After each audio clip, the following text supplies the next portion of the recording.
মুখ ঠেকেচা খালে অহংকাৰী হিমন্ত বিশ্ব শৰ্মাই দাম্ভিক হিমন্ত চৰকাৰক নিৰ্দেশ গুৱাহাটী উচ্চ ন্যায়ালয়ৰ গছ কটা আৰু স্থানান্তৰ কৰা সন্দৰ্ভত ৰাজ্য চৰকাৰৰ পৰা এছঅপি বিচাৰিলে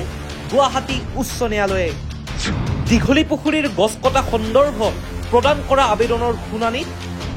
গুৱাহাটী উচ্চ ন্যায়ালয়ৰ এই নিৰ্দেশ হিমন্ত চৰকাৰক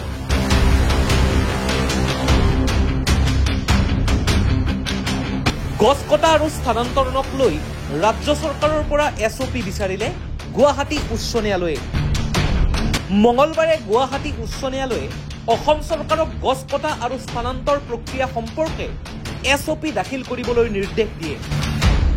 উৰণীয়া সেতু নিৰ্মাণৰ নামত গুৱাহাটীৰ দীঘলী পুখুৰী আৰু আমবাৰী অঞ্চলৰ গছসমূহ কাটি পেলোৱা আৰু স্থানান্তৰণৰ বিৰোধিতাৰে সাংবাদিক মহেশ ডেকা আৰু সমাজকৰ্মী জয়ন্ত গগৈয়ে উচ্চ ন্যায়ালয়ত দাখিল কৰা জনস্বাস্থ্য জড়িত আবেদনৰ শুনানিৰ সময়ত মুখ্য ন্যায়াধীশ আশুতোষ কুমাৰ আৰু ন্যায়াধীশ মাইকেল জোথান কুমাৰ বিচাৰপীঠে এই নিৰ্দেশ জাৰি কৰিছে এই গোচৰৰ শুনানিৰ সময়ত বাদীৰ অধিবক্তা কমল নাৰায়ণ চৌধুৰীয়ে উৰণীয়া সেতু নিৰ্মাণৰ ফলত অসংখ্য গছৰ ক্ষতি হোৱাৰ সম্ভাৱনাৰ বিষয়ে আদালতক অৱগত কৰে ইয়াৰ উত্তৰত অসম চৰকাৰৰ মহাধিবক্তা দেৱজিৎ লন শইকীয়াই আদালতক আশ্বাস দিয়ে যে গছ কটা বা স্থানান্তৰণ এৰাই চলিবলৈ উৰণীয়া সেতুৰ প্ৰকল্পটোৰ পৰিকল্পনা সংশোধন কৰা হ'ব লগতে বাদীৰ অধিবক্তা কমল নাৰায়ণ চৌধুৰীয়ে নিশ্চিত কৰে যে চৰকাৰে উৰণীয়া সেতু প্ৰকল্পৰ সংশোধনীৰ প্ৰাৰম্ভিক প্ৰক্ৰিয়া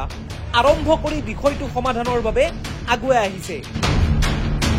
কিন্তু পূৰ্ণবয়স্ক গছৰ স্থানান্তৰণৰ সন্দৰ্ভত এক আশংকাৰ উদয় হোৱাৰ বিষয়ে আদালতত জনোৱা হয় ইয়াৰ পিছত অসম চৰকাৰৰ মহাধিবক্তাগৰাকীয়ে কয় যে দীঘলী পুখুৰী আমবাৰী অঞ্চলৰ ৭৭ জোপা গছৰ ভিতৰত ৭৬ জোপা গছ সফলতাৰে স্থানান্তৰ কৰা হৈছে গছ স্থানান্তৰণৰ এই সফলতাৰ কথা স্বীকাৰ কৰি আদালতে গছ স্থানান্তৰ আৰু কটাৰ বাবে বিশদ এছঅপি আনুষ্ঠানিকভাৱে দাখিল কৰিবলৈ নিৰ্দেশ দিয়ে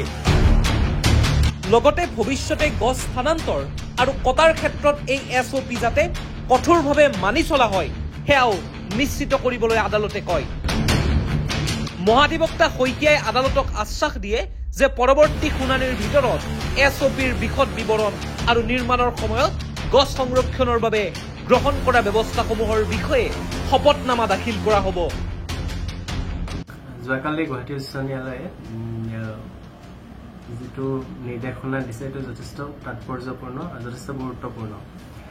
এই নিৰ্দেশনাটোত দুটা কথা মূলতঃ স্পষ্টকৈ কোৱা হৈছে কোৰ্টৰ পৰা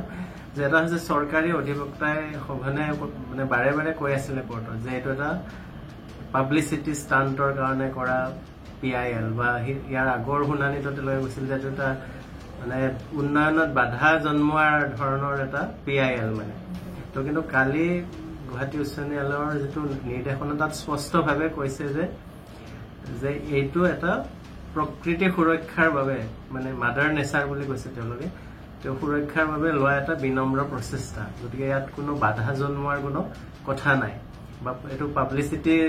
ষ্টাণ্ট বুলি কোৱাৰ যিটো প্ৰক্ৰিয়া সেইটো কোৰ্টে নস্যাৎ কৰিছে এইটো এক নম্বৰ কথা দ্বিতীয়তে আপোনাৰ এইটো যিটো ডেভেলপমেণ্টৰ নামত যিবোৰ কাম কৰা হৈছে সেই কামবিলাকৰ ক্ষেত্ৰত কোৰ্টে স্পষ্টকৈ কৈছে যে সেউজ পৰিৱেশ আৰু প্ৰাকৃতিক ভাৰসাম্য ৰক্ষা কৰাটো এটা গুৰুত্বপূৰ্ণ দিশ আৰু সেইটো যথেষ্ট প্ৰয়োজনীয় মানে প্ৰাকৃতিক ভাৰসাম্য আৰু সেউজ পৰিৱেশ ৰক্ষা কৰাটো অতি প্ৰয়োজনীয় বিষয় চ' এই দুইটা কথা যথেষ্ট তাৎপৰ্যপূৰ্ণ উচ্চ ন্যায়ালয়ৰ বিচাৰপীঠে উন্নয়ন আৰু পৰিৱেশৰ মাজত ভাৰসাম্য ৰক্ষাৰ কথা ভাবি সকলো সাৱধানতা উল্লেখ কৰিবলৈও নিৰ্দেশ দিয়ে উল্লেখ্য যে শুনানিৰ সময়ত বিচাৰপীঠে